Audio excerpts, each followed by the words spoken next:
எல்லோரும் எப்படி இருக்கீங்க? இப்போ வந்து கோதுமை முறுக்கு எப்படி செய்யலான்னு பார்க்கலாம். அதுக்கு மெஷரிங் கப்பில் 2 கப்பு வந்து கோதுமை மாவு வந்து இட்லி தட்டில் வச்சுட்டு இட்லி அவிக்கிற மாதிரி அவிச்சு எடுத்துருங்க.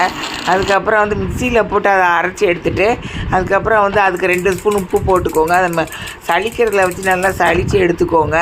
அதுக்கப்புறம் வந்து ஒரு பிஞ்சு வந்து சோடாப்பூ எடுத்து போட்டுக்கோங்க. அதுக்கு சப்பாத்தி மாதிரி பிணையிற மாதிரி அதை பிணைஞ்சி வச்சு எடுத்துக்கோங்க. இதுதான் முறுக்கு அச்சு வந்து இது விருதுநகர் ஆச்சி சமையல் தமிழ். சப்ஸ்கிரைப் பண்ணுங்கள். சப்பாத்தி மாவு பிணையிற மாதிரி அந்த மாவு வெந்நீர் தண்ணியை வச்சு பிணைஞ்சி எடுத்துக்கோங்க.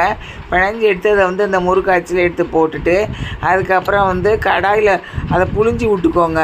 கடாயில் வந்து எண்ணெய் ஊற்றிட்டு கேஸ் ஸ்டவ் ஃப்ளேம் வந்து மீடியத்தில் வச்சுட்டு ஆவி வந்தோடனே அதுக்கப்புறம் வந்து அந்த முறுக்கையெல்லாம் இது இப்போ மாவை எடுத்து அதில் போட்டுருங்க. அந்த அச்சில் புழிஞ்சு ஃபஸ்ட்டு ஒரு பக்கம் வெந்தோடனே 2வது பக்கமும் வெந்துட்டு அதுக்கப்புறம் வந்து ஆஃப் பண்ணிடுங்க.